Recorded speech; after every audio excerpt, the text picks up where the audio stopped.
Okay جی. اعوذ باللہ من الشیطان الرجیم بسم اللہ الرحمن الرحیم رب اشرح لی صدری ویسر لی امری واحلل عقدۃ من لسانی یفقہوا قولی. تو رمضان شروع ہو گیا نا, تو ہم بنیادی طور پہ مختصر سی بات کریں گے کہ اس مہینے کی اہمیت کیا ہے اور ہماری بنیادی طور پہ پھر اس مہینے کے حساب سے ہم اپنے آپ میں کیا تبدیلی لائیں. مختصر سا سیشن ہوگا.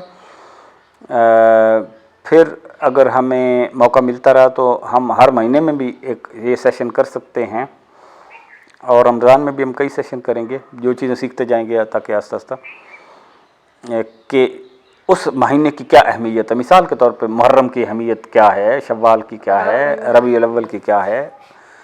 تو کچھ 4 مہینے ایسے ہیں جن کو حرمت کے مہینے کہا جاتا ہے, جن میں مسلمانوں کو کہا گیا کہ وہ خود سے کوئی جنگ نہ شروع کریں. وہ 4 مہینے کون سے ہیں؟ ٹھیک. تو رمضان کیوں اہم ہے بتائیں. بنیادی طور پہ رمضان کی اہمیت کس وجہ سے ہے؟ قرآن شریف. بنیادی طور پہ رمضان قرآن کی وجہ سے اہم ہے.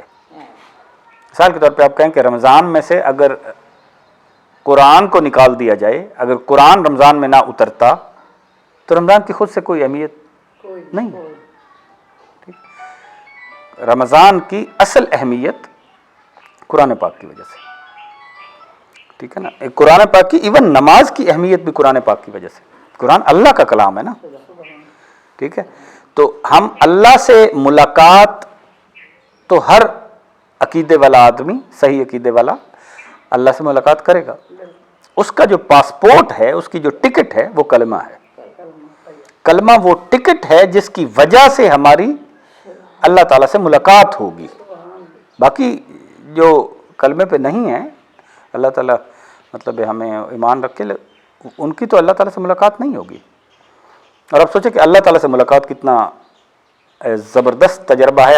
آپ کو دنیا بھر کی اور ہر چیز کی اور مخلوق کی ہر خوبصورتی بھول جائے گی, کیونکہ جس نے یہ خوبصورتیاں بنائی ہیں وہ تو جیسے اللہ تعالیٰ نے فرمایا قرآن میں کہ اقم الصلاۃ لذکری, نماز پڑھو میرے ذکر کے لیے. ہوں ذکر کیا ہے؟ قرآن. تو اصل اہمیت کس کی ہوئی؟ پر اللہ کے کلام کی. ٹھیک ہے. اسی لیے ہمارے عقیدے کا ایک اہم پہلو ہے کہ قرآن مخلوق نہیں ہے, یہ اللہ کا کلام ہے. آپ سے کوئی بھی پوچھے کہ قرآن کے بارے میں آپ کیا کہتے ہیں, تو آپ کہتے ہیں کہ قرآن اللہ کا کلام ہے, یہ مخلوق نہیں ہے. کیونکہ مخلوق نے تو ایک دن فنا ہونا ہے, قرآن نے تو نہیں ہونا. قرآن تو اللہ کے الفاظ ہیں. ٹھیک. تو اس بات پہ حضرت احمد بن حنبل کو بادشاہوں نے, اس وقت عقیدے میں خرابیاں آ چکی تھی, تو بادشاہوں کے عقیدوں میں بھی خرابیاں آ گئی تھی, کو بہت زیادہ اذیتیں دی گئی تھیں اور کوڑے مارے گئے تھے. یہ سٹوری ہم بعد میں کریں گے کہ امام شافعی کے خواب میں حضور صلی اللہ علیہ وسلم آئے تھے, اور امام شافعی امام احمد بن حنبل سے 13 سال بڑے تھے. تو انہیں مل کے گئے تھے, ابھی مکہ سے فرض کریں مصر گئے تھے, تو مصر سے فوراً انہیں خواب آیا اور انہوں نے اپنا, ان کے شاگرد تھے ربی بن سلمان, ان کو واپس بھیجا کہ جا کے یہ میسج فولڈ کر کے نا لفافے میں, جیسے اس زمانے لفافے تو نہیں ہوتے تھے, تو یہ کپڑے میں لگا کے اوپر سی کے بھیجا کہ یہ جا کے آپ امام احمد کو دیں اور بس دے کے آ جائیں, جلدی کریں. حالانکہ ابھی ادھر سے آئے ہیں. تو میسج جو انہوں نے امام صاحب نے پڑھا, تو امام ربی جو امام شافعی کے شاگرد تھے وہ خود بھی بڑے آدمی تھے, لیکن اب یہ صرف انہوں نے اپنے خاص بندے کے تھرو میسج بھیجا, کیونکہ میسج حضور صلی اللہ علیہ وسلم کا تھا. تو انہوں نے جب پڑھا تو رونا لگ گئے. پھر امام ربی نے پوچھا کہ حضرت کیا بات تھی؟ انہوں نے کہا آپ نے یہ راستے میں پڑھا تو نہیں ہے؟ کہتے نہیں, میں تو امانت تھی, میں نے نہیں پڑھا. تو انہوں نے کہا کہ آپ کے جو استاد ہیں امام شافعی, انہوں نے یہ فرمایا ہے کہ مجھے رات کو حضور صلی اللہ علیہ وسلم خواب میں آئے تھے. تو انہوں نے کہا کہ احمد سے کہہ دو کہ لوگ تم اس بات پہ ڈٹے رہنا کہ قرآن میرا کلام ہے, اور ہم قیامت تک تمہارا جھنڈا اونچا رکھیں گے.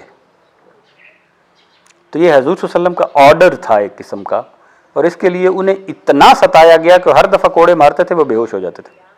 اور کتابوں میں لکھا ہوا کہ اگر وہ کوڑے کسی ہاتھی کو بھی مارے ہوتے تو وہ ہاتھی بھی چیخ اٹھتا. لیکن امام احمد بن حنبل، پھر جس میں اتنی کیپیسٹی ہو اللہ تعالیٰ امتحان بھی اسی پہ دیتا ہے نا. اس زمانے میں کوئی کسی میں اتنی کیپیسٹی تھی نہیں کہ وہ بادشاہوں کے کوڑے اس طرح سے گھسیٹ کے لاتے تھے. پھر وہ جب ہوش آ جاتا تھا پھر ان کو وہ دوبارہ لے جاتا. تو لیکن وہ اپنی بات پہ ڈٹے رہے کیونکہ وہ انہیں بات تو اللہ تعالیٰ نے خود اور رسول صلی اللہ علیہ وسلم کا میسج پہنچا ہوا تھا کہ آپ نے. آپ دیکھ لیں دنیا بھر میں آج بھی مکہ کا شہر کسی بندے کو صحابہ کرام کے بعد سب سے بڑا سمجھتا ہے. مکہ کے کسی بندے سے پوچھ لیں کہ آپ کے خیال میں صحابہ کرام اور حضور صلی اللہ علیہ وسلم تو سب سے بڑے ہیں نا، انبیاء کرام، اس کے بعد سب سے بڑا بندہ کون ہے؟ وہ سوچتے بھی نہیں ہے، کہتے ہیں احمد بن حنبل. احمد بن حنبل امام جو ہمارے ہیں ان سے بڑا بندہ اس طرح سے فقہ میں، مطلب ابھی بھی مکہ میں جو فقہ ہے، جو جن کے فیصلوں پہ وہ فیصلے تو قرآن سنت کے مطابق کی ہوتے ہیں نا، فیصلوں پہ وہ ایگری کرتے ہیں وہ امام احمد. تو رمضان کی اہمیت قرآن کی وجہ سے. اگر ہم نے اپنا قرآن سے تعلق رمضان میں بحال نہیں کیا تو اس کا مطلب ہے پھر رمضان کا حق تو نہ ہوا پورا.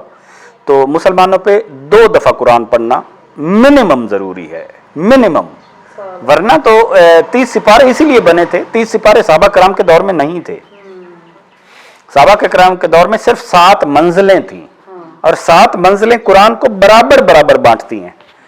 اور میتھ کے حساب سے بھی بڑی انٹرسٹنگ ہے. جو سورہ فاتحہ ہے وہ تو قرآن کا ایک شروع کا حصہ ہے نا.